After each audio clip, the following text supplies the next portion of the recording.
আমি কেবল ভেবেছিলাম মেয়েদের জন্য একটা কিছু করব, একটা প্ল্যাটফর্ম, একটা আলাদা প্ল্যাটফর্ম, সবার কথা বলবো। আর আপনি যদি আমার কাছে জানতে চান কেমন সমাজ আমি চাই, কি চায় অনন্যা, তাহলে আমি বলবো চলুন না সবাই মিলে একটা সমাজ করি, যেখানে নারী পুরুষ সকলেই এক কাতারে হাঁটবেন, একেবারে পাশাপাশি।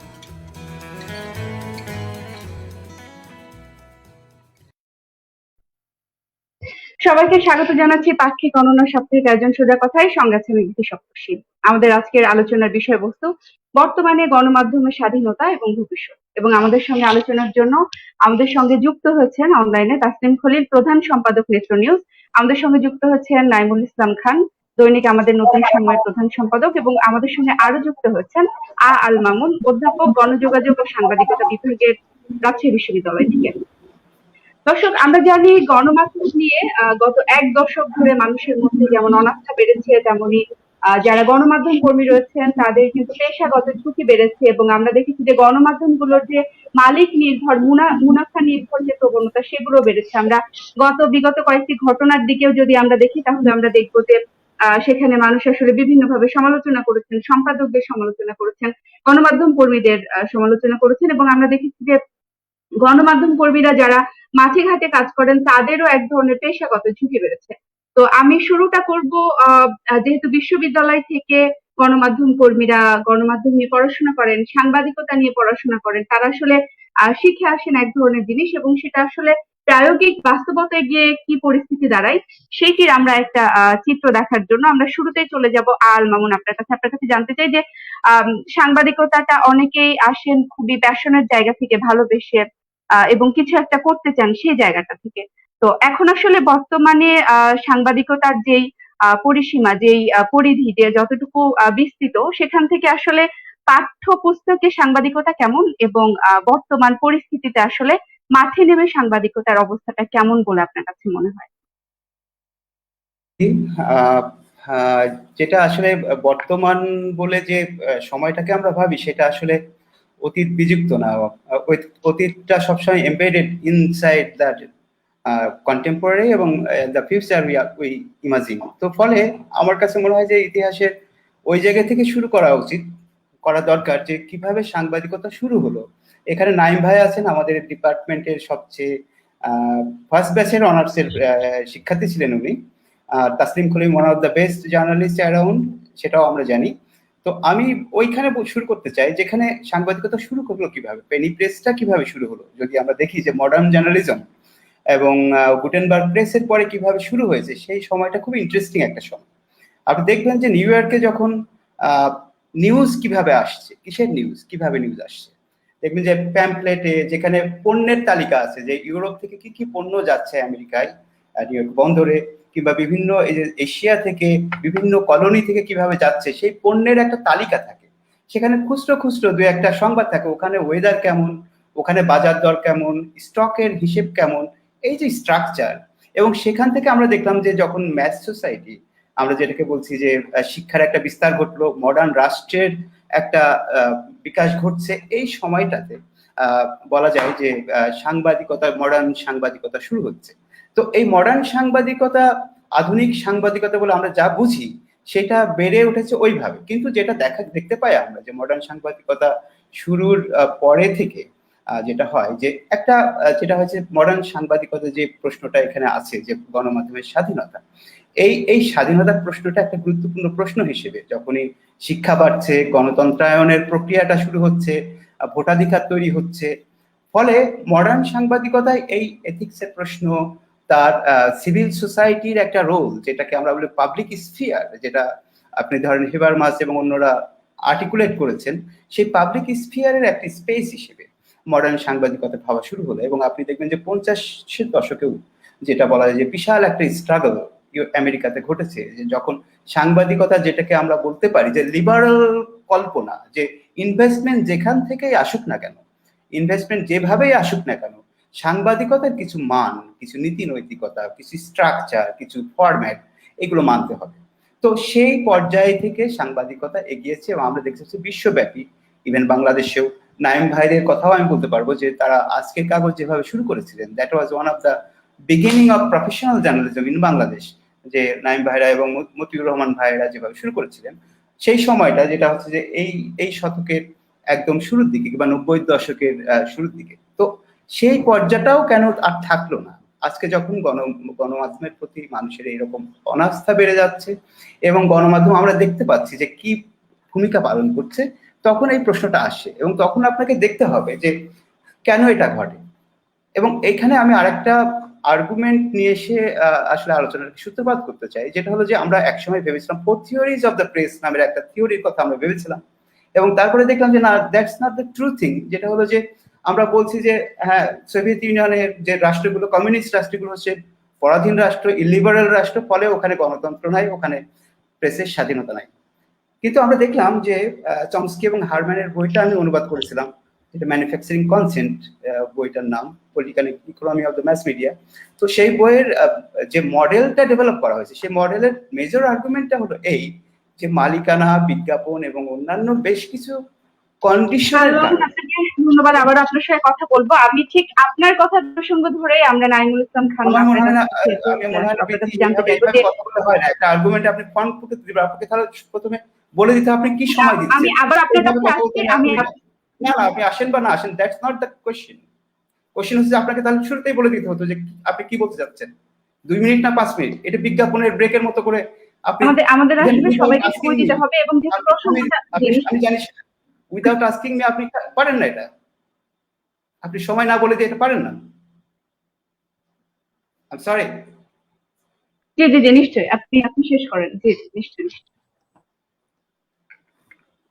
যাই হোক, যেটা হলো যে প্রোপাগান্ডা মডেলে দেখাচ্ছে যে লিবারাল রাষ্ট্রের যে স্ট্রাকচার, যেটাকে বলা হয় যে স্বাধীন সাংবাদিকতা, ইন মেনি সেন্সেস সেই স্বাধীন সাংবাদিকতা আসলে রাষ্ট্র এবং তার যে কর্পোরেট স্ট্রাকচার তার মধ্যে বিবিধ ভূমিকা পালন করে, এবং সেটা হচ্ছে রাষ্ট্রের পক্ষে, ক্ষমতাশালীর পক্ষে একটা প্রোপাগান্ডা রোল মিডিয়া সবসময় পালন করে যায়।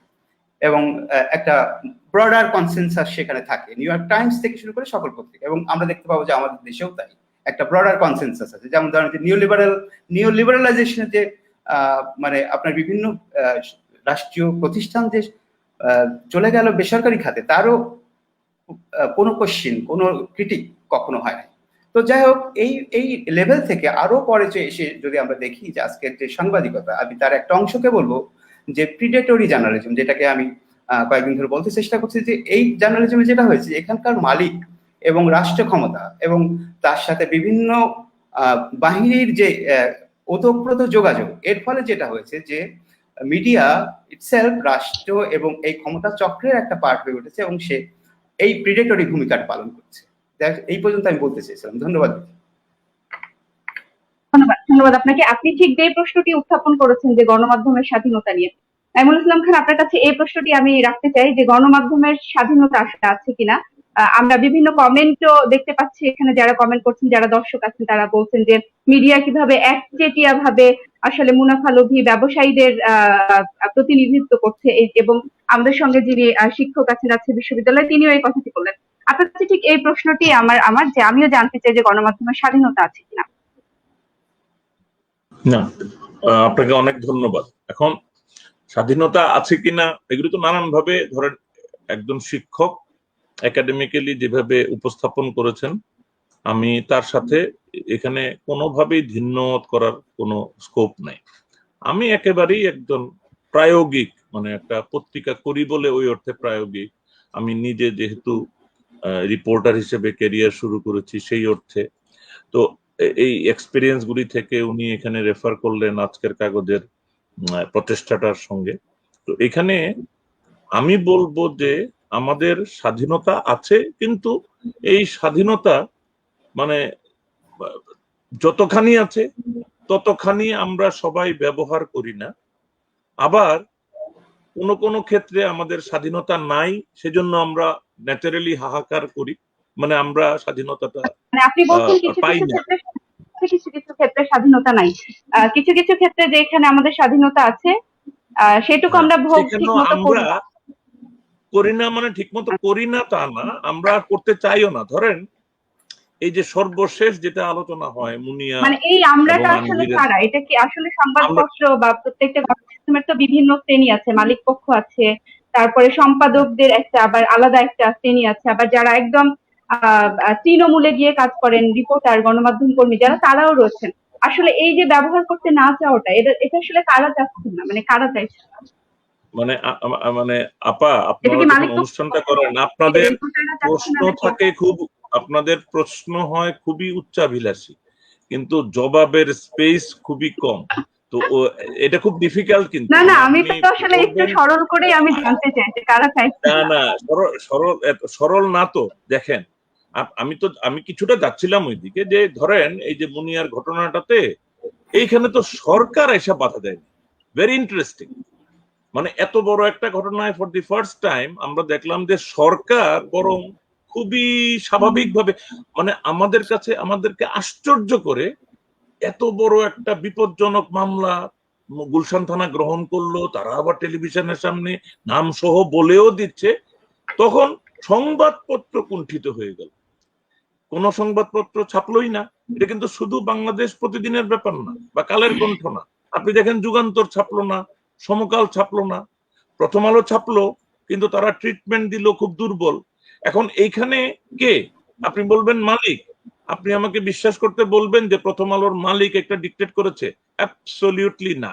এখানে সম্পাদক হয়ে থাকতে পারে, কোন সাংবাদিকও হয়ে থাকতে পারে, কিন্তু এই যে এইগুলি নিয়ে তো রিসার্চ নাই। আপনি যে রেফারেন্সটা দিয়েছেন, আমাদের যে খেটে খাওয়া সাংবাদিক ঢাকার বাইরে, মানে ছোট ছোট জায়গা থেকে করে, তারা সাধারণ রিপোর্টাররা, সম্পাদক, মালিক, এটা একটা কেস বাই কেস আমরা আলোচনা করতে পারবো যে কোথায় কে আসলে ওই সেলফ সেন্সরশিপটা করছে, বা স্বার্থের কারণে কম্প্রোমাইজটা করছে। কিন্তু কম্প্রোমাইজটা করছে অন বিহাফ অফ জার্নালিজম। এখানে আমরা অ্যাবসেন্ট দেখি সরকারকে, মানে ডাইরেক্ট সরকার এটাতে অ্যাবসেন্ট। সরকারের ভূমিকাটা বরং অনেকখানি উদার এই ক্ষেত্রে দেখা যায়, যেটা সবসময় আমরা দেখি না। সো এইটা একটা, তাহলে কি এটা আপনি এটা বলতে চাইছেন যে সেলফ সেন্সরশিপটা কি এখন কোন ধরনের প্রবণতা হিসেবে হাজির হচ্ছে? মানে এটা কি তার মানে, যেহেতু সেন্সরশিপ, দীর্ঘদিন, জি জি জি, সেলফ সেন্সরশিপ তো একটা প্রবণতা। মানে আমাদের স্বাধীনতাটাকে কয়েকদিন আমি আগে একটা ছোট্ট লেখায়, আমার খুব সহজ সরল লেখা, লেখকের মতো না, আমি মোর রিপোর্টার লাইক, আমি লিখলাম যে একটা খুঁটি দেওয়া স্বাধীনতার মতো। গরু যেরকম আমরা খুঁটি দিয়ে বেঁধে রাখি একটা দড়ি, তো ওর স্বাধীনতাটা হলো ওই দড়ির লেংথ পর্যন্ত। এখন অনেকদিন যখন একটা গরুকে আপনি খুঁটি দিয়ে রাখেন, আপনি যদি কোনো একদিন সারপ্রাইজিংলি খুঁটিটা নাও দেন, গরু কিন্তু তার নির্দিষ্ট স্ফিয়ারের বাইরে যায় না, কারণ সে অভ্যস্ত হয়ে যায় ওই স্ফিয়ারে। তো আমাদের স্বাধীনতা কিন্তু ওই রকম। আমি আবারও বলবো যে বাংলাদেশে সংবাদপত্রের স্বাধীনতা এখনো নাই। মানে অনেকখানি তো আপনি যদি ইন্টারন্যাশনাল অ্যাসেসমেন্ট গুলি দেখেন, যেমন সর্বশেষ যে আরএসএফ এর ইয়েটা, মানে ওয়ার্ল্ড প্রেস ফ্রিডম ইন্ডেক্সটা যদি দেখেন, আমাদের গত 2-3 বছর যাবৎ প্রতি বছরই এক ধাপ করে অবনতি হয়েছে, এবং আমাদের অবস্থান 180টি দেশের মধ্যে 152তম এজ অফ লাস্ট ইয়ার। তো এটা তো নিজেই বলে দেয় আমাদের অবস্থানটা কোথায়। সো আমি মনে করি যে বাংলাদেশের স্বাধীনতা, সংবাদপত্রের স্বাধীনতা, তার মধ্যেও কি দেয়। আমি গতকাল ফেসবুকেই আমাদের একজন প্রাক্তন ছাত্র শেখ মজলিস ফুয়াদ, সে প্রফেসর QAIM নুরুদ্দিনের একটা লেখা ফেসবুকে দিল। এটা 30 বছর আগের লেখা আপা। এই 30 বছর আগে QAIM নুরুদ্দিন বলছেন যে আমাদের সংবাদপত্র জনগণের আশা আকাঙ্ক্ষা পূরণ করতে পারছে না। Very interesting. আমরা যখন 1991 সালে আজকের কাগজ করি, I was the first editor to be arrested under the first আমরা বলি খুব মানে অভিজাত ইলেকশনের ভিতর দিয়ে নির্বাচিত সরকার, মানে বিএনপির যেটা 91 এর গভর্নমেন্ট, সেই গভর্নমেন্টের আমলে একজন সম্পাদক, প্রকাশক, রিপোর্টার 3 জন অ্যারেস্টেড হয়। বাংলাদেশে এইরকম এক্সাম্পল পরেও নাই। সুতরাং আমার আবার এটাও কিউরিওসিটি জানার যে আমাদের অত্যন্ত মানে মানে উচ্ছ্বসিত হওয়ার মতো সংবাদপত্রের স্বাধীন সিচুয়েশন কখন ছিল। এটা আল মামুনদের কাজ, তারা গবেষণা করে দেখেন কিনা, কতটুকু দেখেন আমি জানি না, মানে উনি not not as a self but as a body, যে কতটা দেখেন। কিন্তু আমার আশঙ্কা যে আমরা সংবাদপত্রের স্বাধীনতার উজ্জ্বল কোন সময় তেমন দেখাতে পারি না post liberation. Thank you.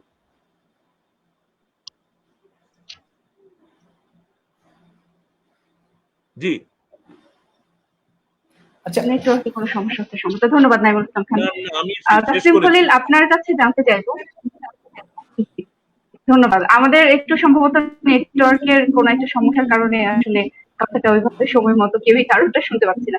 Taslim Khalil, আপনার কাছে প্রশ্ন করব, তার আগে একটু বলে নিই যে এখন কোন ধরনের গুরুত্বপূর্ণ খবর মানেই মানুষের আসলে মুখাপেক্ষী থাকতে হয় যে বিবিসি কি বলছে, সিএনএন কি বলছে, এবং আন্তর্জাতিক গণমাধ্যমগুলো কোনগুলো কোন খবরগুলোকে আসলে প্রকাশ করছে, প্রচার করছে সেগুলো, এবং মানুষ কিন্তু সেই খবরগুলো যেভাবে আস্থার সঙ্গে গ্রহণ করে সেই রকম কিন্তু একইভাবে যে জাতীয় গণমাধ্যমগুলো আমাদের রয়েছে তাদের খবরগুলো নেয় না। এমনকি সামাজিক যোগাযোগ মাধ্যমের খবরগুলো যতটা গুরুত্ব সহকারে আমরা মানুষকে দেখি যে তারা গ্রহণ করছেন, ততটা গুরুত্ব সহকারে যে টেলিভিশন গুলো আমাদের রয়েছে, যে খবরের কাগজগুলো রয়েছে, কারোরই খবর কিন্তু মানুষ সেভাবে গ্রহণ করে না।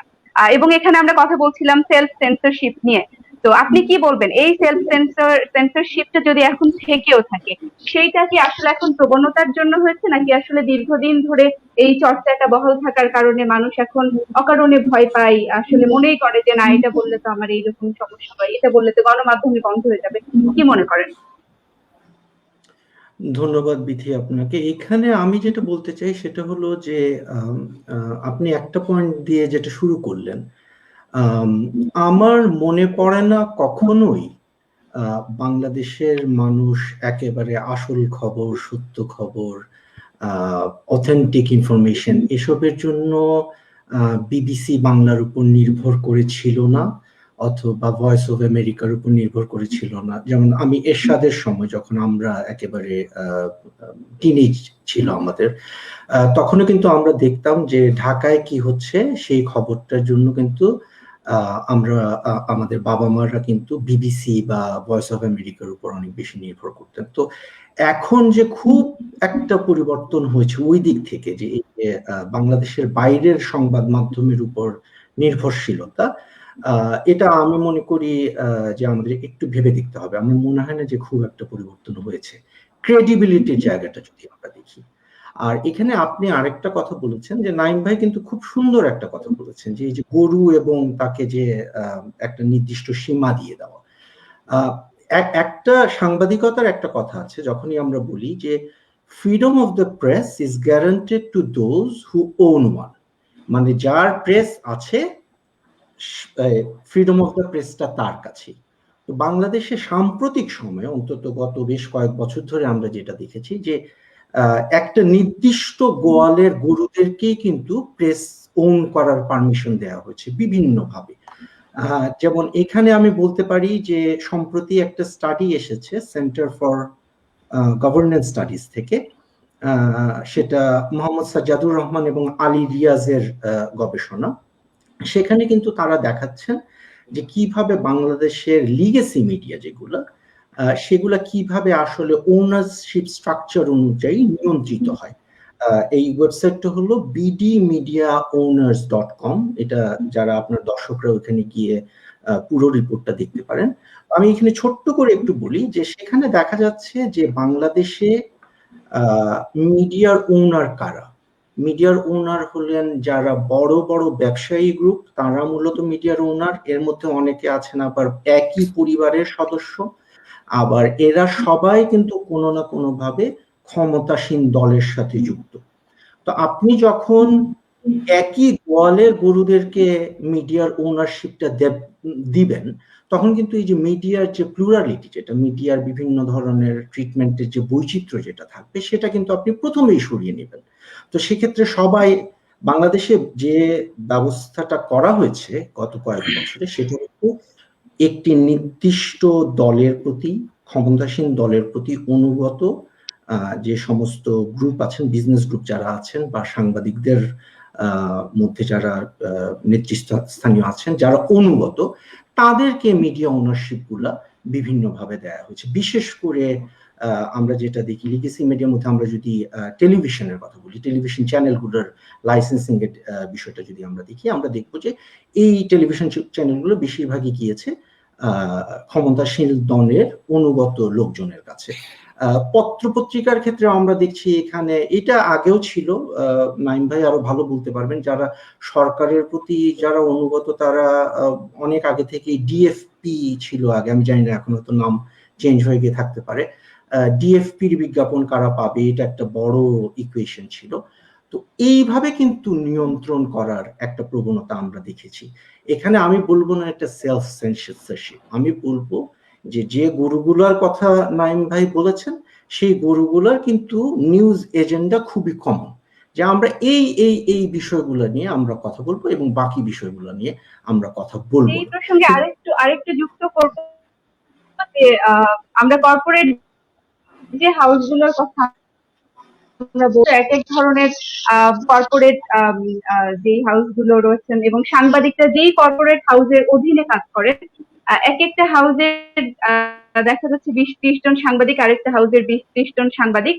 এদের মধ্যে কিন্তু নিজেদের মধ্যে এক ধরনের ব্যাপার শুরু হয়ে যায় ওনারশিপের, যে আমরা এখানে কাজ করি না, আমাদেরকে এটা বলা যাবে না, আমাদেরকে মালিককে নিয়ে এটা করা যাবে না, এই ধরনের কথাবার্তা দেখি। এবং এক পক্ষ আরেক পক্ষকে, এখানে বৃহত্তর অর্থে সাংবাদিকদের যে এমনকি ইউনিয়ন গুলো রয়েছে সেখানে কিন্তু বিভাজন আমরা দেখতে পাই। এই যে পেশাগতভাবে সাংবাদিকতার এই অবস্থানে আসার মূল কারণটা আপনি কি বলে মনে করেন? আপনি তো অনেকদিন ধরে বাংলাদেশে সাংবাদিকতা করেন না, ফলে এখানে এখন সাংবাদিকতার যেই বর্তমান অবস্থা আমি জানি না সেটা আপনি কতটা আপনি পরিলক্ষিত হয়েছে আপনার দ্বারা, কিন্তু আপনার কাছে এই প্রশ্নটা আমি করতে চাই যে এই প্রবণতাটা আসলে কিভাবে এবং কেন তৈরি হলো বলে মনে করেন? আমি মনে করি যে এটা, আমি আপনার সাথে একমত নই একটা জায়গায়, সেটা হলো গিয়ে যে আমার সাথে কিন্তু অনেক সাংবাদিকের যোগাযোগ হয়, নিয়মিত কথাবার্তা হয়, এবং নেত্র নিউজের সাথে যারা কাজ করেন তাদের আমি বলবো যে 80% কোলাবোরেটর আমাদের কিন্তু তারা বাংলাদেশেই কাজ করেন এবং বিভিন্ন পত্রপত্রিকার সাথে জড়িত। তো সেই সূত্রে আমি আপনার কথা না, আমি ওই ব্যাপারে আমি জানি, সেজন্য আমি এই কমেন্টটা করতে পারবো এখানে। আমি মনে করি না যে সাংবাদিকরা আসলে কর্পোরেট কোনো একটা গ্রুপ লয়্যালটি থেকে কাজ করেন। আমি পেশাগত সাংবাদিক যারা আছেন তাদের কথা বলছি, কিন্তু তাদের মধ্যে কিন্তু এই সংখ্যাটা কাজ করে, যেটা আমরা জানি যে বাংলাদেশের নিউজ পেপার ইন্ডাস্ট্রি বা নিউজ ইন্ডাস্ট্রি বা এটা কি অনেকটা চাকরি বাঁচানোর জন্য বলে মনে করেন? ওই জায়গাটাতেই আসতে চাচ্ছিলাম, যে মানুষ কিন্তু জব সিকিউরিটি নিয়ে তারা কিন্তু খুবই একটা শঙ্কার মধ্যে থাকেন। আমি গতকাল অথবা গত পরশু আমি বাংলা ট্রিবিউন সম্পর্কে এসেছে একটা রিপোর্ট দেখছিলাম, সেটা হচ্ছে যে প্রধানমন্ত্রীর মনে হয় কোনো একটা ওয়েলফেয়ার স্কিম আছে যেখান থেকে সাংবাদিকদের সাহায্য প্রদান করা হয়। সেখানে আমি দেখলাম যে অনেক সাংবাদিকের নাম এসেছে, অনেক সম্পাদক, সহ সম্পাদক এদের নাম এসেছে, যে তাদেরকে অমুককে 50,000 টাকা, অমুককে 1 লাখ টাকা এইভাবে করে দেয়া হচ্ছে। তো সেখানে কিন্তু বিভিন্ন প্রতিষ্ঠিত সংবাদ মাধ্যম, এমনকি রাষ্ট্রীয় সংবাদ সংস্থা যেটা বাসস, সেটারও কর্মচারীদের নাম এসেছে। তো এইখানে আমি যেটা বলতে চাচ্ছি যে বাংলাদেশের নিউজ ইন্ডাস্ট্রি কিন্তু ইকোনমিক্যালি একেবারেই ভায়াবল অবস্থান নেই। সেটা কেন, সেটা একটা বড় আলোচনা। কারণ আমি মনে করি না যে বাংলাদেশের নিউজ কনজিউমার যারা, তারা আসলে পয়সা খরচ করে যে কোনো একটা পত্রিকা কিনবেন বা কোনো একটা লয়াল অডিয়েন্স হিসেবে কোনো একটা সংবাদ মাধ্যমে অনুসরণ করবেন, এটা কিন্তু হচ্ছে না। এবং যে কারণে বাংলাদেশের যে গণমাধ্যম সেটা কিন্তু ইকোনমিক্যালি খুবই উইক পজিশনে আছে, যে কারণে কিন্তু দেখুন যে প্রতিষ্ঠিত বিভিন্ন পত্রপত্রিকা, টিভি চ্যানেল, সেখানকার সাংবাদিকদেরও কিন্তু সরকারের কাছে বিভিন্ন বিপদে সাহায্যের জন্য হাত পাততে হচ্ছে, যেটা আমি মনে করি যে এটা আসলে, যেহেতু সংবাদ মাধ্যমকে, গণমাধ্যমকে আমরা ফোর্থ স্টেট বলি, এই ব্যাপারটা আসলে পরিহার করা উচিত ছিল। আমাদের এখন প্রশ্ন করতে হবে যে স্বাধীনতার এতগুলো বছর পরেও বাংলাদেশের সংবাদ মাধ্যম, গণমাধ্যমের স্বাধীনতা যখন আমি বলবো তখন কিন্তু আমি গণমাধ্যমের যে ইকোনমিক স্বাধীনতা সেটার কথা বলতে হবে, যে কেন সাংবাদিকদেরকে চাকরির ইনসিকিউরিটিতে থাকতে হবে, কেন বিভিন্ন ধরনের, এটা তো বাকি যে সমস্ত ইনসিকিউরিটি, বিভিন্ন নিরাপত্তা সংস্থা, গোয়েন্দা সংস্থা এদের সাথে খুব বিভিন্ন স্টোরিতে যে ধরনের সমস্যা হতে পারে, সেটা তো একটা ব্যাপার। আর একটা হলো যে একটা কর্পোরেশনের অংশ হিসাবে সাংবাদিকতা করলে কেন একটা সাংবাদিককে ভয় ভীতির মধ্যে থাকতে হবে যে না, আমি এই বিষয়টা যদি রিপোর্ট করি তাহলে আমার চাকরি চলে যেতে পারে। এর মানে কি যে সাংবাদিক, আপনি একটা কথা বলেছিলেন যে ইউনিয়নের ব্যাপার, এই জায়গাটায় আমার মনে হয় যে সাংবাদিক নেতারা যারা আছেন বা সাংবাদিক সংগঠক যারা আছেন, এরা ব্যর্থ হয়েছে। তারা কিন্তু এক ধরনের সাংবাদিকদের যে সিকিউরিটিটা প্রদান করা দরকার তাদের, তারা এটা করতে পারেননি এতগুলো বছর হয়ে গেল। ধন্যবাদ আপনাকে। চলে যাব আবারও রাজশাহী বিশ্ববিদ্যালয়ের শিক্ষক গণযোগাযোগ ও সাংবাদিকতার আল মামুন আপনার কাছে, যে তাসলিম খলিল যে প্রসঙ্গটি বলছিলেন যে গণমাধ্যমের স্বাধীনতার সঙ্গে ওতপ্রোতভাবে জড়িয়ে আছে যে গণমাধ্যমের অর্থনৈতিক স্বাধীনতার ব্যাপারটি। এখন সেইখানে আমরা গত কয়েকদিন আগে একজন জ্যেষ্ঠ সাংবাদিককে আমরা বলতে শুনেছি যে তিনি গণমাধ্যমের বিভিন্ন যেই সক্ষমতা এবং গণমাধ্যমের যে প্রকারভেদ সেটি নিয়ে কথা বলছিলেন। তখন তিনি একটা পর্যায়ে গিয়ে বলেছেন যে গণমাধ্যমগুলো কি আসলে এইসব কর্পোরেশনের আয়ত্তাধীন হবে নাকি ঠিক বিটিভি নয় কিন্তু রাষ্ট্রের আয়ত্তাধীন এবং রাষ্ট্রীয় হস্তক্ষেপহীন একটা জায়গায় গিয়ে দাঁড়াবে, নাকি এটা আসলে এভাবে যেভাবে একটা মালিক কেন্দ্রিক এবং মালিকের স্বার্থ নির্ভর যে ব্যাপারগুলো আমরা দেখতে পাচ্ছি গণমাধ্যমের, সেই জায়গাতে দাঁড়াবে। এখন সেই সঙ্গে এই অর্থনৈতিক ব্যাপারটিও যদি আমরা দেখছি তাহলে, এবং একই সঙ্গে দেখছি যে বিকল্প গণমাধ্যমের যে উত্থান সেটিও আমরা দেখেছি এই করোনার মধ্যে, কিন্তু সেটির আরো একটা প্রকট একটা রূপ আমরা দেখেছি যে সকলেই কিন্তু নিজেদের মতন করে যার যার অবস্থান থেকে কিছু করতে চাচ্ছেন। এই ব্যাপারগুলোর আসলে সম্মিলনটা কিভাবে দেখছেন এবং গণমাধ্যমের ভবিষ্যৎটা কোন দিকে যাচ্ছে? ধন্যবাদ মিথি। আমি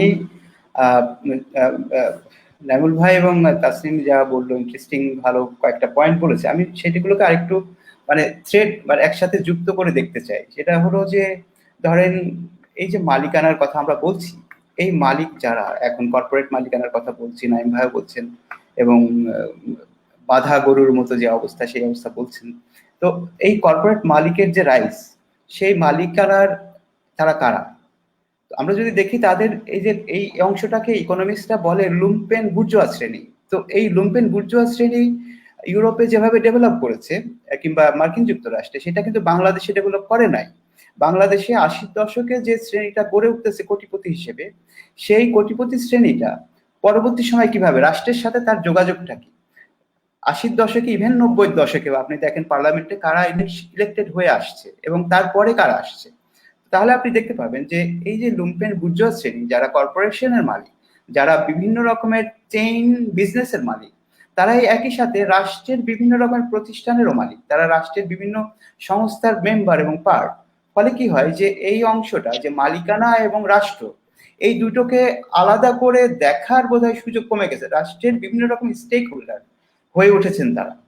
ফলে কি হয় যে রাষ্ট্র এবং মালিকানার এই চক্র ভাঙতে হলে যেটা করতে হবে সেটা বোধহয় আরো বড় রকমের স্ট্রাগল। আমার কাছে মনে হয় যে এখানে সেলফ সেন্সরশিপ আমরা একটা শব্দ প্রয়োগ করি বটে, কিন্তু সেলফ সেন্সরশিপ ইনফ্যাক্ট এটা আসলে সাংবাদিক নিজে করে না, যেটা সত্যিকার অর্থে যে সে কোন পরিস্থিতি কেন self censorship is a kind of self censorship. যে সেন্সরশিপটা সে জানে যে মালিক, রাষ্ট্র এবং বিভিন্ন সংস্থার যে চাপ, সেই চাপের কাছে তাকে নথি স্বীকার করতে হয়। কতজন সাংবাদিক গুম হয়েছেন গত করোনার সময়ে, কতজন সাংবাদিক নির্যাতিত হয়েছেন, কত মামলা হয়েছে, সেই রেকর্ড দেখলেই আমরা বুঝতে পারবো যে এটা শুধু সেলফ সেন্সরশিপের প্রশ্ন না, এটা হচ্ছে একটা ওভারঅল স্ট্রাকচারের প্রশ্ন। যেটা হলো 90-এর পরে যে মালিকানার যে ধরন আমরা দেখতে পাচ্ছি মিডিয়ার ক্ষেত্রে এবং অন্যান্য ক্ষেত্রে, এই মালিকেরা, এই ব্যবসায়ীরা আপনার কোন রকমের যে লিবারেল বুর্জোয়া প্রোগ্রেস, যেভাবে তারা অর্থনৈতিকভাবে উন্নতি করে ইউরোপে,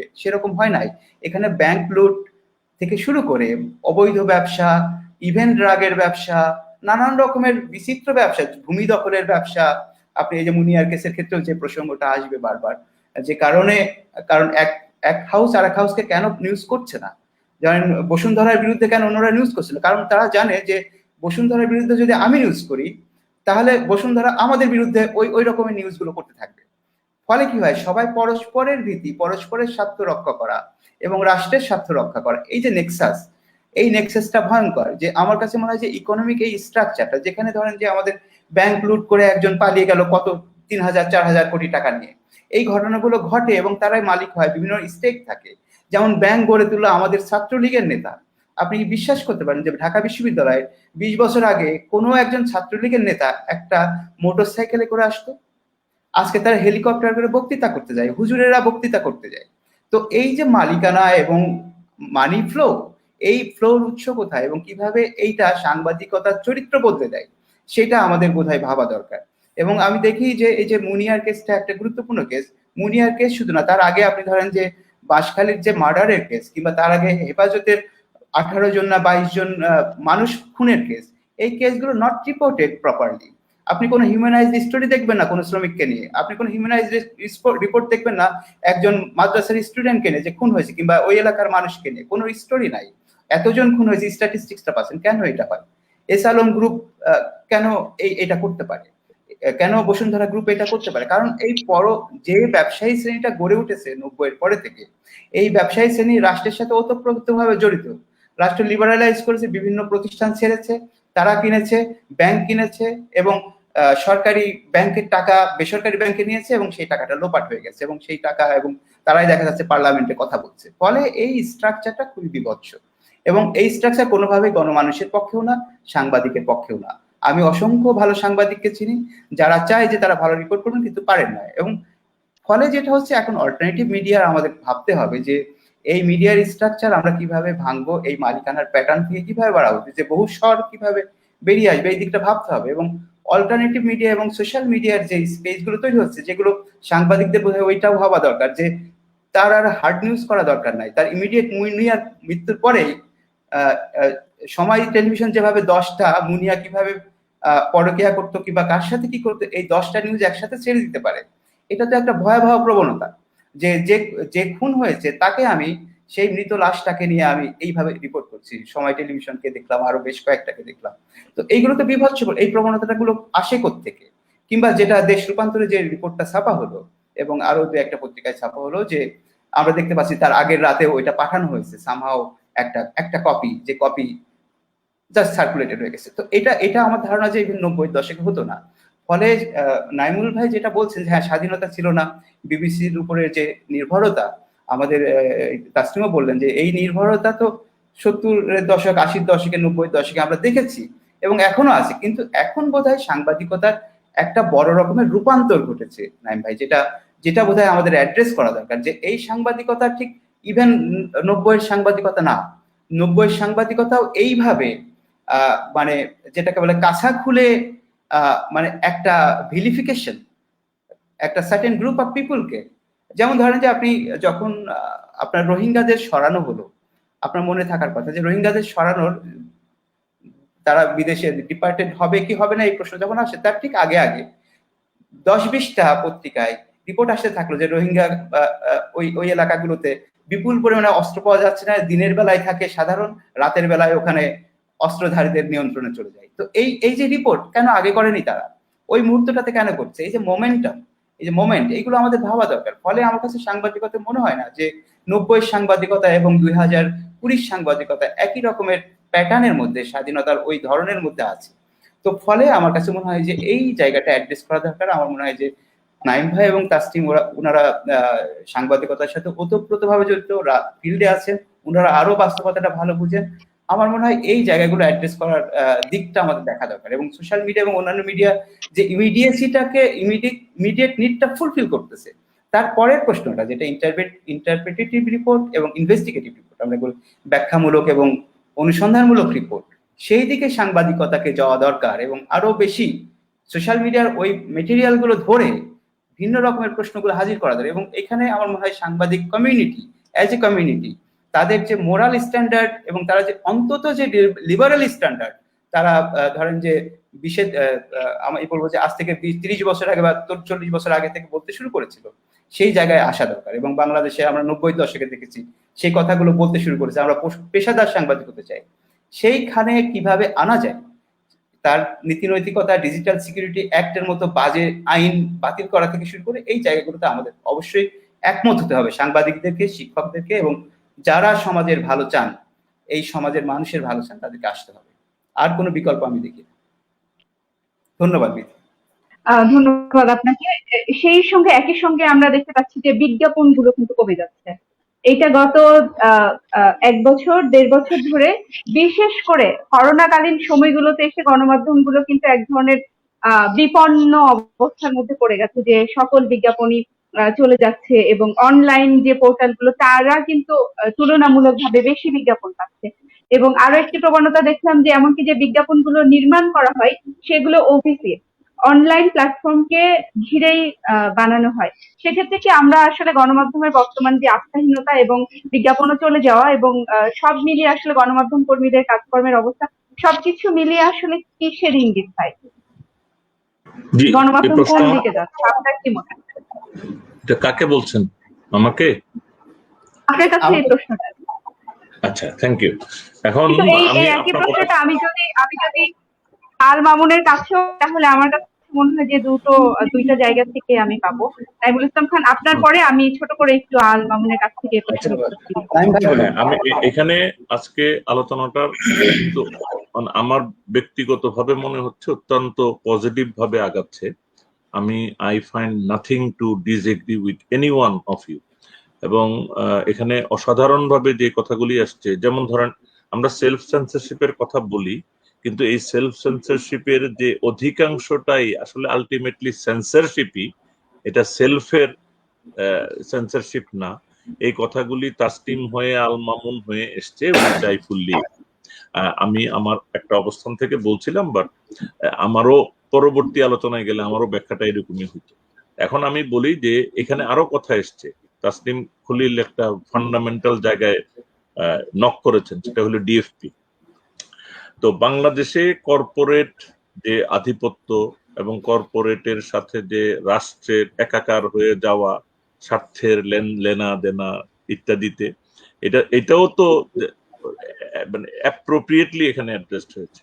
আমি শুধু বলতে চাই যে even in the given system, এটা যদি আমরা একটা মার্কেট ইকোনমি ধরি এবং এখানে কর্পোরেটের জন্য যেভাবে বিজ্ঞাপনগুলি অ্যাভেলেবল আছে, সেটা যদি আমাদের দেশের কনস্টিটিউশন, আমাদের দেশের আইন এবং সাধারণ যে ন্যায় নীতির ভেতরে, যেটা ধরেন রাষ্ট্র বলে শুদ্ধাচারের কথা বলে, এটা কিন্তু বলে, এবং প্রতিটি মন্ত্রণালয়ে শুদ্ধাচারের জন্য সার্টিফিকেট দেওয়া হয় এভরি ইয়ার। কিন্তু যদি সত্যি সত্যি সেখানে শুদ্ধাচার এই যে আইনের শুদ্ধাচারের ব্যাপারে যে এত বারবার করে যে শুদ্ধাচারের উপরে এত জোরারোপ করা, এটা কি আসলে আমাদেরকে এক ধরনের ইঙ্গিত দেয় যে আমরা আসলে শুদ্ধাচার পালন করি না, ফলে আমাকে আসলে শুদ্ধাচার গুলো এখন পালন করতে হবে, এরকম কোন ইঙ্গিত কি আসলে দেয়?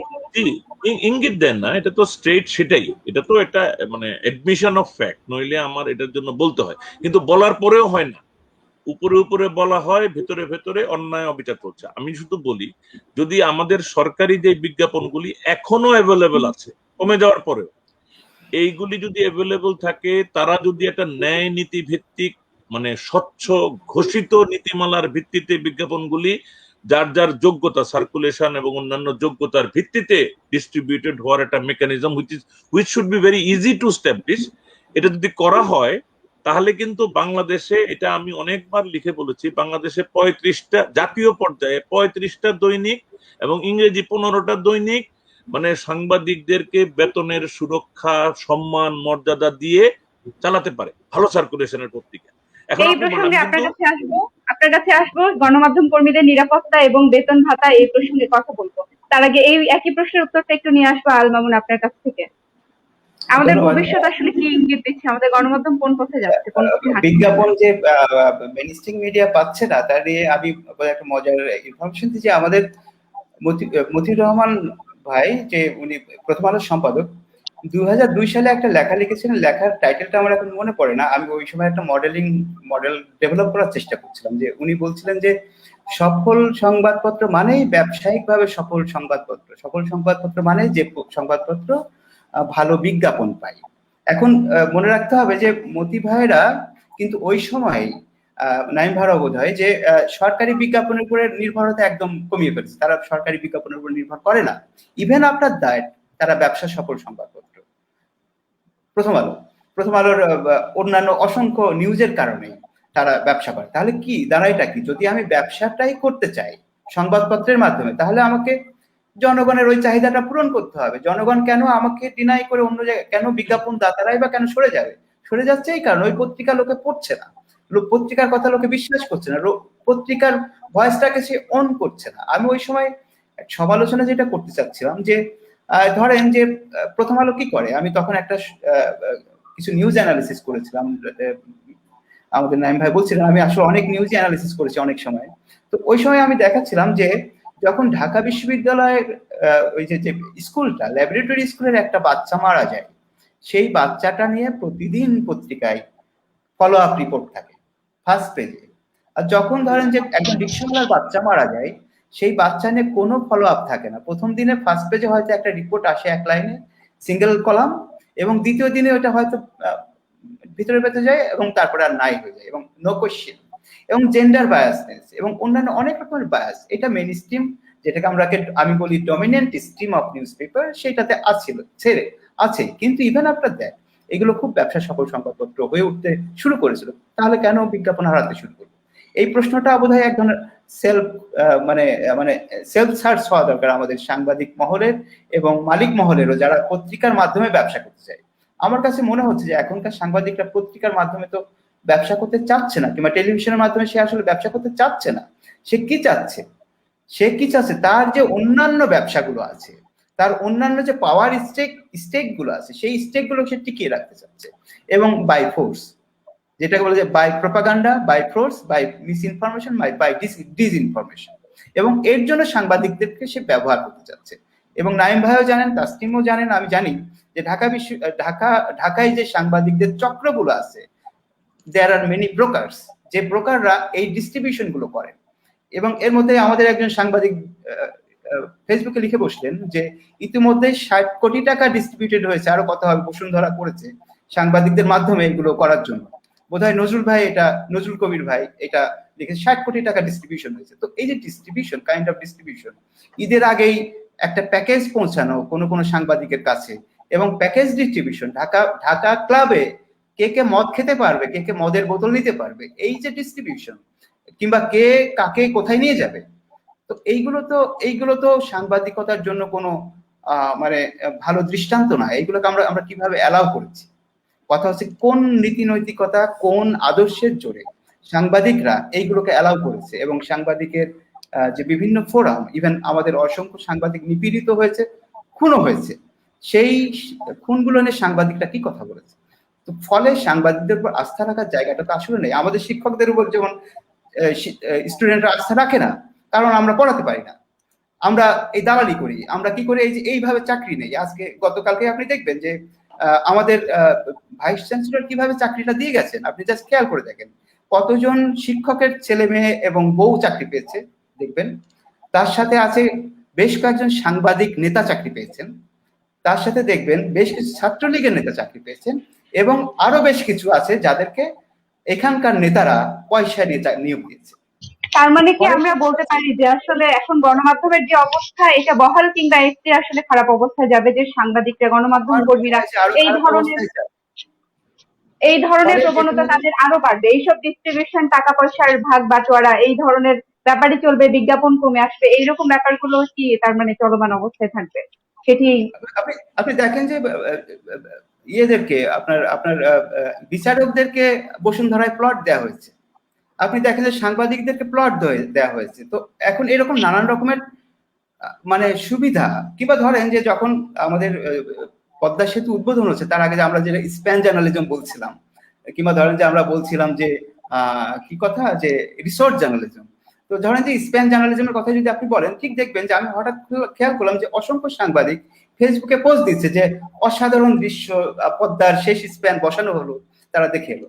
আমি তখনই বুঝে ফেললাম যে এটা সরকার এদেরকে একটা টাকা পয়সা দিয়ে তাদেরকে প্রোটেক্ট করে ওখানে নিয়ে গেছে, যে তারা যেন এই রিপোর্ট গুলো করে।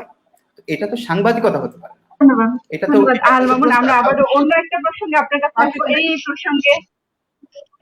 এই প্রসঙ্গে আমাদের এখানে শেষ করতে হচ্ছে। তাসনিম খলিল, আপনার কাছে জানতে চাই যে বাংলাদেশের গণমাধ্যমের যে অবস্থা, আপনি তো নিশ্চয়ই আন্তর্জাতিক গণমাধ্যম গুলো আপনি দেখেন, সেগুলোর সঙ্গে আপনি নিশ্চয়ই কাজও করেন, তো সেখান থেকে আসলে বাংলাদেশের যে বিজ্ঞাপন না থাকা গণমাধ্যম গুলোর, এবং অর্থনৈতিকভাবে গণমাধ্যমগুলো যেই অবস্থানে এখন দাঁড়িয়েছে, সেটি আমাদের সঙ্গে যিনি একজন সাংবাদিক রয়েছেন এবং সাংবাদিকতা শিক্ষক রয়েছেন, দুজনে এসে একমত হলেন।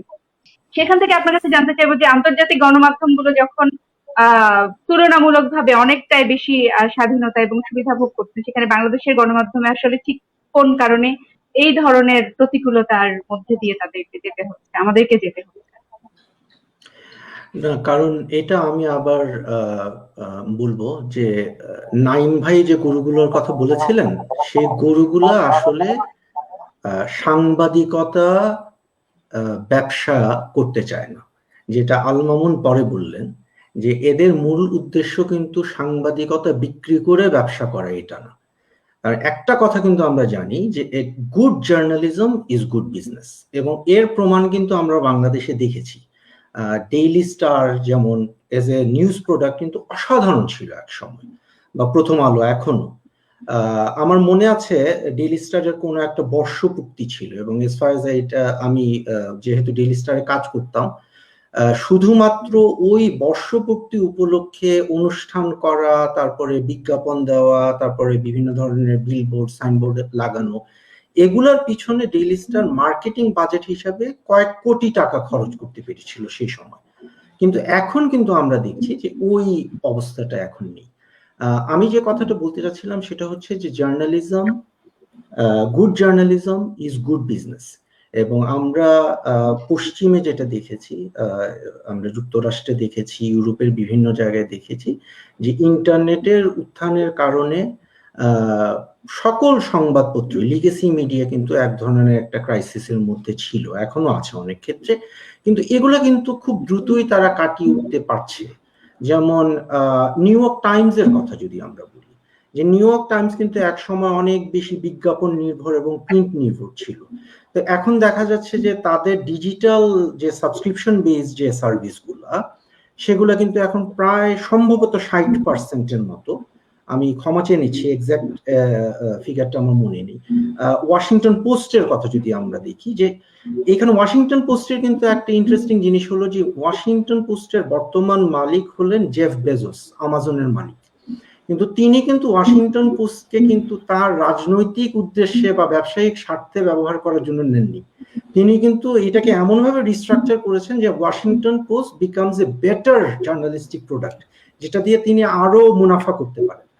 কিন্তু বাংলাদেশে কিন্তু এই জিনিসটা আমরা দেখি না, এবং এইখানে যে বিষয়গুলো আমরা আলোচনা করলাম এতক্ষণ ধরে, আমার কিন্তু মনে হয় না যে বাংলাদেশের মানুষকে যদি এখন কতগুলা পত্রিকা কথা আমরা বলতে পারি যেখানে একজন কনজিউমার নিউজের যে অডিয়েন্স, কতজন আসলে টাকা পয়সা খরচ করে একটা সাবস্ক্রিপশন কিনবেন এজ এ প্রোডাক্ট, যে আমার এই খবরটা আমার প্রয়োজন।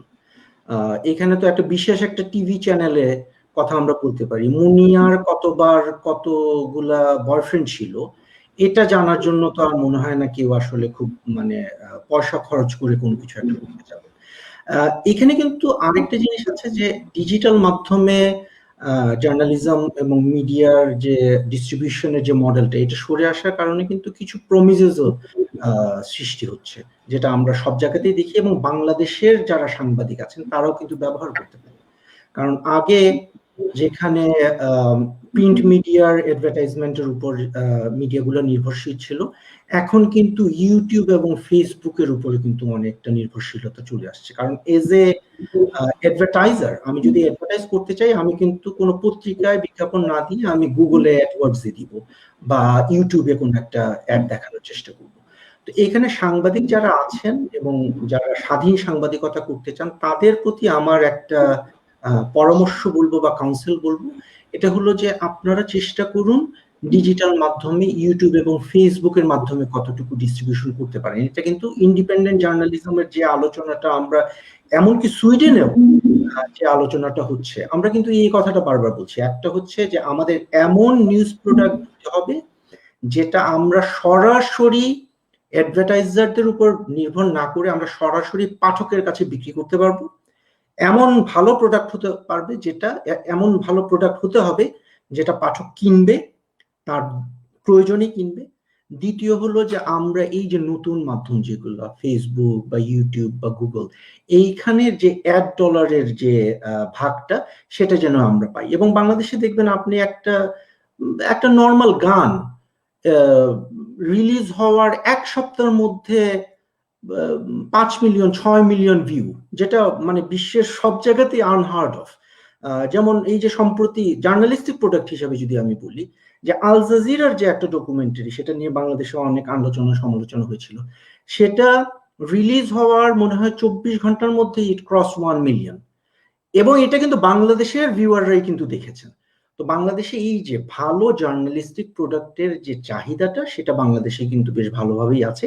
এটাকে মানিটাইজ যদি করা যায়, এটা যদি ইন্ডিপেন্ডেন্ট সাংবাদিক যারা আছেন এবং আসলে মিডিয়া ব্যবসা করতে চান, এটা খুবই গুরুত্বপূর্ণ একটা কথা আল মামুন বারে বারে বলেছেন, যে যারা আসলে মিডিয়া ব্যবসা করতে চান তাদের জন্য কিন্তু সুযোগ সুবিধা প্রমিস কিন্তু অনেক আছে।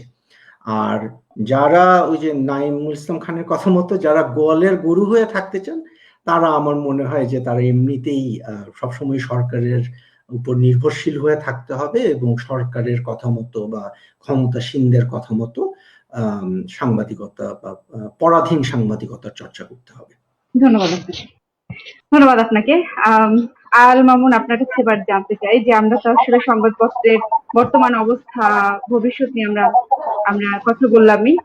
এবারে জানতে চাইবো যে আসলে আমরা যদি গণমাধ্যমকে সাংবাদিকতার চর্চার জায়গা হিসেবে নিতে চাই, এখন আসলে যে জায়গায় দাঁড়িয়েছে যে এখন যদি আমরা কোনো গণমাধ্যম কর্মীর সঙ্গে কথা বলি, আমরা জানি যে কয়েকদিন আগেই চলে গেল যে গণমাধ্যম দিবস, যে একটা বিশ্ব মুক্ত গণমাধ্যম দিবস, সেটি গেল।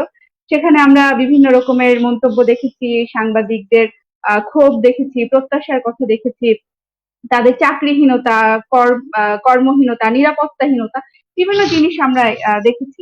সেখান থেকে আসলে উত্তরণের পথ কি? কিভাবে সেখান থেকে আসলে একটা স্বাধীন গণমাধ্যম আবার উত্থান ঘটতে পারে? এটা কি আমি বলবো? আপনি বলবেন। জি। আচ্ছা, আমি যেটা বলতে চাই যে এই আসলে একটা ওভারঅল স্ট্রাকচার, যেটা হলো যে তাসলিম ভালো বলেছেন যে স্বাধীন সাংবাদিকতা করা সম্ভব, এবং যদি আমরা অ্যাজ এ প্রোডাক্ট, এটা ইভেন যদি আমরা নিউজকে একটা কমোডিটি হিসেবেও ভাবি, তখনও কিন্তু বাংলাদেশে সেটার চাহিদা আছে। কিন্তু আমরা দেখতে পাচ্ছি সাংবাদিকরা নানাভাবে মানে নির্যাতিত, নিপীড়িত, এবং মানে টাকা পয়সা পাচ্ছে না, নানান রকমের ব্যাপার আছে। তো আপনি ধরেন যে ওয়েজ বোর্ডটা কিন্তু ইভেন এই শতকের শুরুর দিকেও স্ট্রংলি অনেকগুলো হাউসে মেনটেন করা হতো। আমার মনে হয় না এখন সেটা মেনটেন করা হচ্ছে। ওয়েজ বোর্ডের ওই স্ট্রাকচার কয়েকটি গণমাধ্যমে হচ্ছে, এবং সেটাও মাত্র কয়েকটা পত্রিকায়, খুবই সামান্য। তো এগুলো হতাশাজনক। তো এইগুলো থেকে বেরিয়ে আসা খুব দরকার। আমার কাছে মনে হয় যে একদিকে হচ্ছে স্বাধীন সাংবাদিকতার কথা ভাবা, প্রফেশনালি ভাবা, যে আমরা নিউজ প্রোডাক্টটাই করতে, নিউজকে আমি যদি প্রোডাক্টই ভাবতে চাই, ধরেন যে আমার জায়গা থেকে, আমি আমার আদর্শের জায়গা থেকে আমি নিউজকে আসলে ওইভাবে প্রোডাক্ট ভাবি না, যেমন টুথপেস্ট বা অন্যান্য প্রোডাক্টকে প্রোডাক্ট ভাবি, নিউজকে ওইভাবে আমি প্রোডাক্ট ভাবতে চাই না। তাহলে নিউজকে যদি আমি প্রোডাক্ট ভাবতে চাই, তাহলে সেটা কিভাবে ভাবতে পারি? সেইখানে জনগণের প্রতি দায়বদ্ধতার প্রশ্ন আসে, সেখানে রাষ্ট্র এবং কমিউনিটি, বিভিন্ন কমিউনিটির প্রতি দায়বদ্ধতার প্রশ্ন আসে। আমার কাছে মনে হয় যে এর থেকে উত্তরণের পথ একটাই আছে, যে সেটা হলো যে এটা ওভারঅল একটা মানে রূপান্তর লাগবে, যেটা মনে হয় যে এই যে আমি শুরুতে বলছিলাম যে একটা লুম্পেন বুর্জোয়া শ্রেণী, যেটা 80-র দশকে তার যে চরিত্র ছিল, সেই শ্রেণীটার চরিত্র কিন্তু 90-র দশকের পরে এই শতাব্দীর শুরু থেকে আর ওরকম নাই। তার তার আর্টস, তার প্যাটার্ন, তার অ্যাগ্রেসিভনেস, তার গ্র্যাবিং টেন্ডেন্সি, এটা অনেক অন্যরকম হয়ে গেছে 80-র দশক বা 90-র দশকের তুলনায়। ফলে সাংবাদিকতাকে তারা রেহাই দেবেন, সাংবাদিক মিডিয়া হাউসকে তারা রেহাই দেবেন, যে তাদেরকে ভালো সাংবাদিকতা করতে দেবেন, এটা আশা করা বাতুলতা। শুধু এইখানে একটাই করা যেতে পারে, যে যদি আমরা ব্যবসা করতে চাই তাহলে ব্যবসা করার সুযোগ তৈরি হবে, এবং যদি আমি ইন্ডিপেন্ডেন্ট সাংবাদিকতা করতে চাই, যদি অল্টারনেটিভ জার্নালিজম করতে চাই, যেটাকে আমরা বিকল্প সাংবাদিকতা বা স্বাধীন সাংবাদিকতা বলতে চাই, যেটার স্পেস আসলে এখন অনেক আছে, ডিজিটাল প্ল্যাটফর্ম গুলো সেই সুযোগ করে দিয়েছে। সাংবাদিকরা বলে যে না, আমাদের জায়গা নাই, সেটা আসলে ভুল কথা হবে। সেটা হলো যে জায়গা আছে, এবং সেই জায়গাগুলো এক্সপ্লোর করতে হবে, এবং সেই পোটেনশিয়ালিটির জায়গাটা আমার মনে হয় তৈরি করতে হবে, যেটা যেটা আমরা যে সেই গার্ডস সম্পন্ন সম্পাদক কয়জন আছেন এখানে, যে যে ওই কম্প্রোমাইজটা করবেন না, যে মালিককে বলবেন যে না আমি আপনাকে প্রফিট দেবো, আপনি আমাকে থামান, আমার কথা বলবেন না, আমার এইসব বিষয়ে আপনি কথা বলবেন না, এই কথাটা তো সম্পাদকরা বলছেন না। সেই গার্ড সম্পন্ন সম্পাদক আমরা পাচ্ছি না, সেই সাংবাদিকদেরকেও পাচ্ছি না, কারণ ক্ষমতার কেন্দ্রগুলোর সাথে যাদের ওতপ্রোত সম্পর্ক তৈরি হয়েছে তারা অন্য মানুষ। তো ফলে আমার কাছে মনে হয় যে এই স্ট্রাকচারের বাইরে আসার জন্য একটা ওভারঅল সবাই মিলে চেষ্টাটা আমাদের মনে হয় যে খুবই জরুরি। এবং যে ক্রিটিকটা আমরা শুরু করেছি, যেটাকে আমি বলছি যে যে যে ধরনের প্রিডেটরি জার্নালিজম, যেটাকে হায়েনা সাংবাদিকতা বলা যায়, যে হায়নার মতো হামলে পড়ছে কোনো না কোনো ভিকটিমের উপরে, কোনো না কোনো কমিউনিটিকে, কোনো ব্যক্তির উপরে, এই হায়না সাংবাদিকতার ক্রিটিক করা এবং একই সাথে আইনের আওতায় নিয়ে আসা। আমাদের যে ধরেন আছে, আপনার প্রেস কাউন্সিল আছে, সেই প্রেস কাউন্সিলের মাধ্যমে তাদের শাস্তি নিশ্চিত করা, তাদের সতর্ক করা অত্যন্ত জরুরি। একবারও কি সতর্ক করা হয়েছে এইসব সাংবাদিকতা নিয়ে? হয়নি। আমার কাছে মনে হয় যে এই গত 10 বছরে একবারও হয়নি যে কাউকে সতর্ক করেছে। আমি দেখিনি, পত্রিকায় কোনো রিপোর্ট দেখিনি যে গত 15 বছরে কোনো মিডিয়া হাউসকে সতর্ক করা হয়েছে এরকম সাংবাদিকতার নীতির পরিপন্থী। তো কেন এই প্রেস কাউন্সিলও কেন কথা বলে না? কারণ হচ্ছে যে বুঝতেই পারছেন, আমি যে নেক্সাসের কথা বললাম, যে ইন্টার কানেকশন, যেটাকে সিম্বায়োটিক রিলেশন বলে চমস্কি এবং হারম্যান, সেই সিম্বায়োটিক আমাদের হাতে একদম সময় খুবই কম, আপনি একটু ছোট করে একেবারেই, যদি আপনারও কিছু বলার থাকে আপনি একেবারেই উপসংহারটা আমি এখানেই শেষ করছি। আমার মনে হয় নাইম ভাই এবং তাসলিমের অনেক কথা থাকবে, সেটা ওনারা বলতে পারবেন, ওনারা ফিল্ডের থেকে বলবেন। আমি সবাইকে ধন্যবাদ দিচ্ছি। ধন্যবাদ। নাইমুল ইসলাম খান, এবারে আপনার কাছে আসবো, জানতে চাইবো যে সংবাদ কর্মীদের, গণমাধ্যম কর্মীদের যেই ধরনের নিরাপত্তাহীনতা তৈরি হয়েছে গত 1 দশকে, আমরা এই করোনার মধ্যে এসে যেই দুরবস্থাটা দেখলাম, যে অনেকেই সন্তান নিয়ে, পরিবার নিয়ে না খেয়ে আছেন, এবং তারপরে আমরা দেখেছি যে বিভিন্ন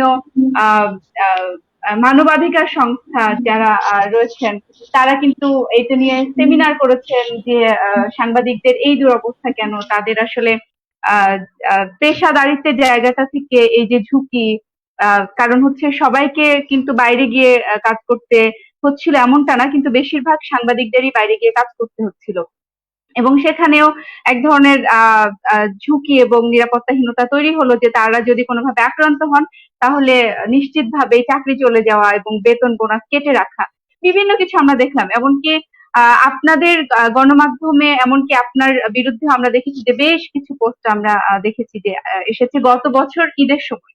তো এই যে আসলে এই ব্যাপারগুলোকে কিভাবে দেখবেন, এবং সম্পাদক হিসেবে এবং জ্যেষ্ঠ সাংবাদিক হিসেবে এই সমস্যাগুলোর সমাধান হিসেবে আমরা কোন কোন ব্যাপারগুলোকে মাথায় রাখতে পারি? জি, এই যে আপনি বললেন যে আমার ব্যাপারে একটা পোস্ট এসছে, পোস্টটা কি ছিল? মানে এটা, কারণ এটা আবার অনির্দিষ্ট রাখলে সমস্যা, কারণ এগুলো আলাপ করলে আসলে পরিষ্কার হয়ে যাবে। আমরা দেখি পরিষ্কার হয়ে যাবে। আপনি বলেন কি হয়েছিল। আমাদের এই সহকর্মীরা বলছেন যে বেতন বোনাস নিয়ে নাকি আপনাদের অফিস থেকে দাপ্তরিক ভাবে ঘোষণা এসেছে যে না, আমরা এবারে বোনাস দিতে পারবো না, বা বেতনের এত অংশ কাটা, এই ধরনের আমরা পোস্ট এবং এই ধরনের অভিযোগ আমরা। জি, এখন আপনারা তো আমাদের পত্রিকার যে স্ট্রাকচারটা, মানে আমি একটা কথা বলি, এখানে কিন্তু কথা এসছে আমার জীবনে, আমি এটা this is the 4th wave আমি কাজ করছি, 4th স্ট্রিম। আমার প্রথম কাজ হচ্ছে সাপ্তাহিক খবরের কাগজ। কোনো এটার সাকসেস ফেলিওর অধ্যাপক আল মামুন ওনারা জানবেন। তারপরে হচ্ছে আজকের কাগজ এবং ভোরের কাগজ, এটা আরেকটা সেকেন্ড আমার কাজ। থার্ড কাজ হচ্ছে আমাদের সময়। এখন আমার 4th ফেজ। বাংলাদেশের সাংবাদিকতায় এত নিরীক্ষাধর্মী কাজ আর কেউ করে না, কিন্তু আমাদের সমকালীন মানে অত বেশি লোক নাই। তো এইবার যে আমি কাজটা করছি, এই কাজটা এখনো একটা ভ্যাকসিন ডেভেলপ করার মতো, এটা বিভিন্ন ফেজে যাচ্ছে। করোনার জন্য আমাদের একটা বড় ব্যতিক্রম তৈরি হয়েছে। এর মধ্যে one of the most important element never ever Bangladesh has seen, এটা হলো যে আমাদের প্রতিষ্ঠানে কর্মীরা বিনা ইনভেস্টমেন্টে দে আর পার্টনার বাই 25%। এটা আমাদের ডকুমেন্টেড। আপনি যদি আমার পত্রিকার মাস্টার্ডের উপরে দেখেন, এটা প্রতিদিন ছাপা হয়, এটা একটা সমবায়ী উদ্যোগ। আপনি কি বুঝতে পারতেছেন? 25% without investment they are owner of this newspaper. তো এটা নিয়ে বিস্তারিত কথা বললে দেন ইউ উইল রিয়েলাইজ। তো আপনি যখন তারা এটার মানে 25%, আবার এই 25% মালিকানা কিন্তু আমাদের নতুন কোনো চিন্তা না। ভোরের কাগজ থেকে আমাকে চলে যেতে হয়েছিল অনলি বিকজ তখনকার ওনার আমাদের সাথে চুক্তিবদ্ধ হওয়ার পরেও এই শেয়ারটা 1 বছরের মাথায় আর দিতে চান নাই। আমি সেখানে প্রতিবাদ করাতে আমাকে ছেড়ে দিতে হয়েছে। এগুলি সব ডকুমেন্টেড, এগুলি বই হিসেবে কিছুদিন পরে সময় পেলে বেরোবে। এগুলি অনেক কাজ আপা, এত সিম্পল না। আমার এখানে অনেক গবেষণা চলছে যে এখন এই যে এখন অনেক আলোচনা হইলো না একটা পত্রিকা কিভাবে এই সোশ্যাল মিডিয়ার সময়ে অনলাইনের এই জয় জয়কারের সময়ে একটা নতুন করে একটা প্রিন্ট মিডিয়া নিয়ে এসে আমি কাকে সার্ভিস দিতে পারবো। এটা কিন্তু একটা গবেষণার ব্যাপার, এটা কিন্তু এমনি এমনি হয় না। সো ওই যে আপনি বলছেন যে আমাদের প্রতিষ্ঠান তো ওইরকম কর্পোরেটের প্রতিষ্ঠান না। নাইমুল ইসলাম খান এখানে তথাকথিত মানে পাবলিশার, কিন্তু এখানে 25% শেয়ার আছে আমাদের সকল কর্মীর, এবং এবং এটার সাথে আরো অনেক কিছু আছে মানে যেগুলি এখানে আলোচনা না, মানে আলোচনা করার আপনি সময় দিতে পারবেন না বলে যাচ্ছে না, কিন্তু আপনি আরেকদিন অনুষ্ঠান করেন। These are all interesting things. আমি শুধু বলছি যে আমাদের এখানে আমরা সমঝোতার ভিত্তিতে সব করি, যেহেতু আমাদের কর্পোরেট ব্যাকআপ নাই। আমরা হাহাকার করেছি সরকারের কাছে যে আমাদের যে পাওনা টাকা আছে অনেক দিনের পুরনো, ধরেন 3 বছর 4 বছর আগের সরকারের বিজ্ঞাপনের টাকা। আমি বলেছি আমাদের এই টাকাটা দিলেই আমাদের এই সময়ের ক্রাইসিসটা আমরা কাটাইতে পারি, কিন্তু এখন পর্যন্ত দেওয়া হয়নি। কোনো প্রণোদনা, আপনারা যে সাংবাদিকদের কথা শোনেন যে বিভিন্ন সাংবাদিকদেরকে সরকার দেওয়া হচ্ছে সরকারের তরফ থেকে, এগুলি মেইন স্ট্রিমে কাজ করে সত্যি সত্যি আর্থিকভাবে সমস্যায় আছে এরকম কেউ পাচ্ছে আমরা দেখছি না। কারা পাচ্ছে, কিভাবে পাচ্ছে, এগুলিরও পলিটিক্যাল কনসিডারেশন আছে। ওই যে মানে ওইটারও একটা গোয়াল আছে, ওই গোয়ালের ওরাই পায় নানান ভাবে। আমি আপনার কাছে একটা প্রশ্ন করতে চাই নাইমুল ইসলাম খান, যে অবশ্যই যে এত আমাদের কিন্তু এত এত সম্পাদকরা রয়েছেন, এত এত সম্পাদক, এডিটর গিল্ড রয়েছেন, তারপরে টেলিভিশন মালিকদের সংগঠন রয়েছে, এত এত সংগঠন, এত এত জ্যেষ্ঠ সাংবাদিক, এত এত সাংবাদিক নেতারা থাকতেও আমাদের আসলে গণমাধ্যম কর্মীদের দুর্দশা শেষ হচ্ছে না কেন? এটার পেছনে মূল কারণটা আপনি কি কারণ বলবেন? ধরেন আপনার যিনি ইউনিয়ন নেতা, আপনাকে বুঝতে হবে যাকে আপনারা ইউনিয়নের দাবি আদায়ের জন্য নেতা বানান, তারা যদি সরকারের কাছ থেকে টেলিভিশন লাইসেন্স নেয়, তাদের সারা জীবনের ইউনিয়নের নেতৃত্ব তো হারাম হয়ে যায়। এটা কিভাবে হয়? একজন ইউনিয়ন নেতা কিভাবে টেলিভিশনের মালিক হওয়ার ইচ্ছা প্রকাশ করে ইভেন, আর এখানে হয়ে যায়। তো যারা টেলিভিশন চ্যানেল নেয়, যারা সরকারের কাছ থেকে নানান রকম সুযোগ সুবিধা নেয়, তারা ইউনিয়ন নেতা, তারা রাষ্ট্রের নানান রকম পদ পদবি নেয়।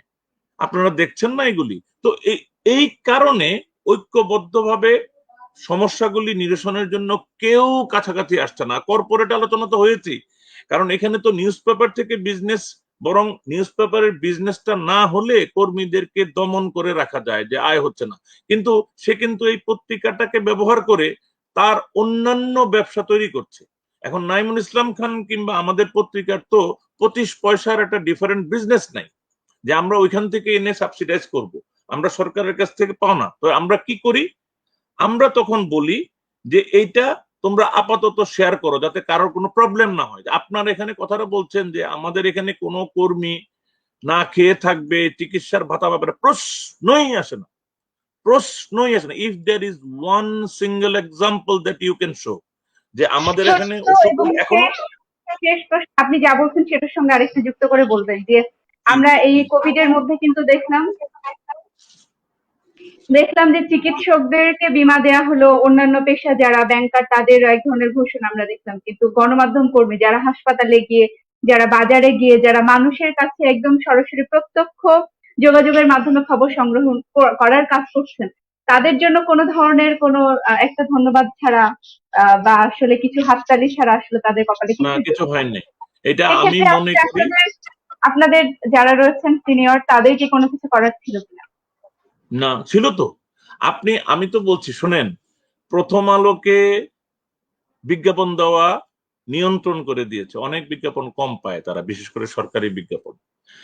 প্রথম আলো ছাড়া তার বাইরে যদি আপনি গবেষণা করেন, একজন সম্পাদক বা পাবেন যে এটা প্রতিবাদ করে অন্তত দুটো লেখা লিখেছে। এটা আমি সবিনয়ে বলছি।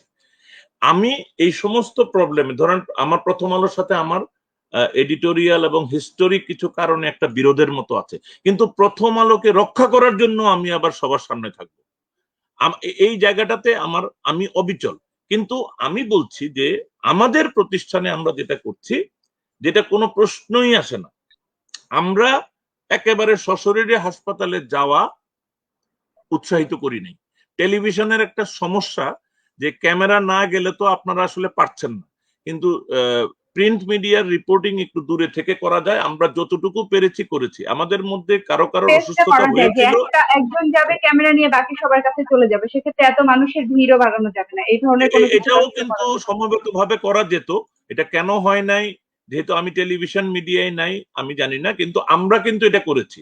আমাদের প্রিন্ট মিডিয়ার কোন রিপোর্ট আমরা শেয়ার করেছি, যেগুলি জেনারেল রিপোর্ট।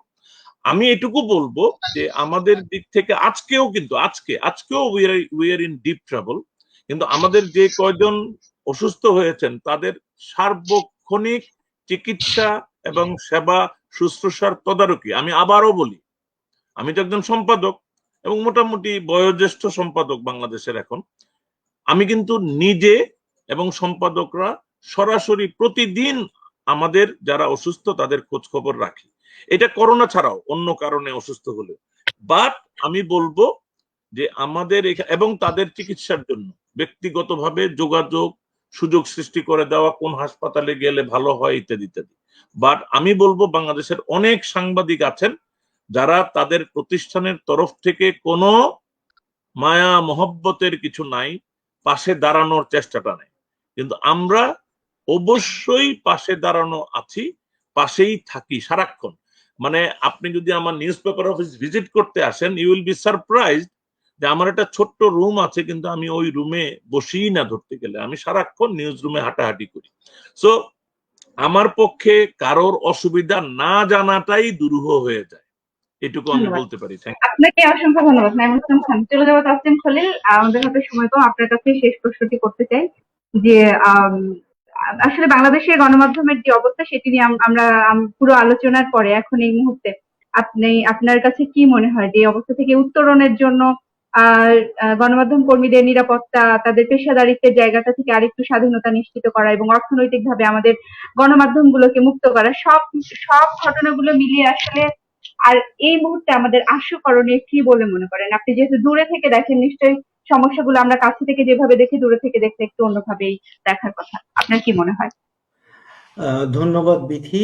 আমি যেটা বলবো যে আজকে আমরা একটা খুব গুরুত্বপূর্ণ আলোচনা খুব একটা করতে পারিনি, কারণ আমরা আরো অনেক কনস্ট্রাকটিভ অনেক কথা বলেছি, ইকোনমি নিয়ে কথা বলেছি, কিন্তু ডিজিটাল সিকিউরিটি অ্যাক্টের ব্যাপারটা হয়তো আমরা এতটা সুযোগ পাইনি বলতে। এখানে আমি দেখছি যে ডিজিটাল সিকিউরিটি অ্যাক্ট, যেটা 2018 সালের আইন, সেখানে কিন্তু 2018-তে নাম্বারটা ছিল 0, কিন্তু 2019 সালে গিয়ে 38 জন সাংবাদিকের বিরুদ্ধে ডিজিটাল সিকিউরিটি একটা মামলা হয়েছে। 2020 সালে গিয়ে 70 জন সাংবাদিকের বিরুদ্ধে ডিজিটাল সিকিউরিটি একটা মামলা হয়েছে মিনিমাম। 2021-এ এখন পর্যন্ত 5 জনের একটা লিস্ট আমি দেখতে পাচ্ছি। এবং এই মুহূর্তে আমরা যে বর্তমানে গণমাধ্যমের স্বাধীনতা ও ভবিষ্যৎ টপিকে কথা বলছি, এই মুহূর্তে কিন্তু বাংলাদেশের জাতীয় একটি পত্রিকা সংগ্রাম, সেটা সম্পাদক আমি যতদূর জানি এখনো তিনি কারাগারে, এবং এই ডিজিটাল সিকিউরিটি অ্যাক্টে এটা কিন্তু, এবং আমি আগেই বলে নেই যে সংগ্রামের ওটা একটা নির্দিষ্ট একটি রাজনৈতিক দলের পত্রিকা বলে আমরা জানি, এবং তার যে রাজনৈতিক দর্শন সেটার সাথে আমার ব্যক্তিগতভাবে হয়তো অনেক ফারাক থাকতে পারে, কিন্তু আমাদের এটা রেকগনাইজ করতে হবে যে আমরা যখন গণমাধ্যমের স্বাধীনতা ও ভবিষ্যৎ নিয়ে কথা বলছি, তখন কিন্তু একজন সম্পাদক জেলে বসে আছেন এবং অনেক সাংবাদিক জেলে বসে আছেন।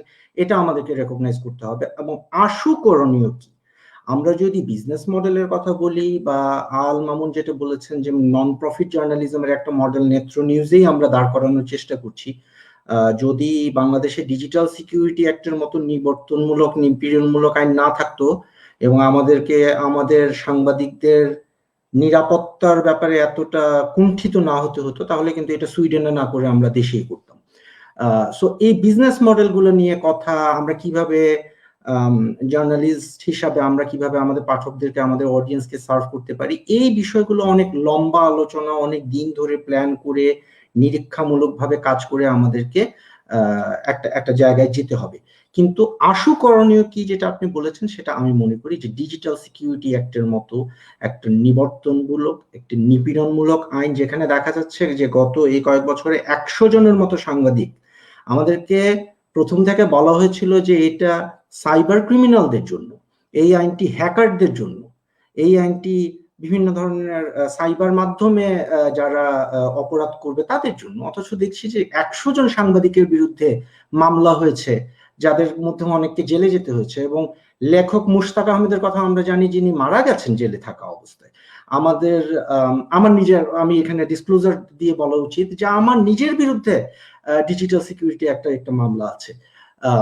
সম্পূর্ণ হাস্যকর একটা। আমি বলেছিলাম যে বাংলাদেশের স্বাধীনতা যুদ্ধটির ওই 9 মাসে নেতৃত্ব দিয়েছিলেন তাজউদ্দিন এবং সৈয়দ নজরুল ইসলামরা। একটা হিস্টোরিক্যালি অ্যাকুরেট একটা কথা বলার কারণে বলা হয়েছে যে আমি মুক্তিযুদ্ধের অবমাননা করেছি। তো যাই হোক, সাবজুডিস বিষয় আমি সেখানে যেতে চাই না। আমি মনে করি যে আশু করণীয় যদি আমরা বলতে চাই, তাহলে ডিজিটাল সিকিউরিটি অ্যাক্ট এটা বাতিল করতে হবে, এবং এই ডিজিটাল সিকিউরিটি অ্যাক্ট বাতিল করার দাবি নিয়ে সাংবাদিকদের, সাংবাদিক নেতাদের এবং সম্পাদকদের এগিয়ে আসতে হবে, কথা বলতে হবে। আপনাকে ধন্যবাদ। ধন্যবাদ আপনাকে, আপনাদের তিনজনের অসংখ্য ধন্যবাদ আমাদের সঙ্গে যোগ দিয়ে আলোচনায় অংশগ্রহণ করার জন্য। দর্শক, বর্তমানে গণমাধ্যমের স্বাধীনতা এবং ভবিষ্যৎ নিয়ে আজকে ছিল এ পর্যন্তই। আমি বিথি সপ্তর্ষি ছিলাম অনুষ্ঠান সঞ্চালনায়। আপনাদের সকলকে আগামী পর্ব দেখার আমন্ত্রণ জানিয়ে আজ এখানে শেষ করছি। সকলে ভালো থাকবেন, সুস্থ থাকবেন।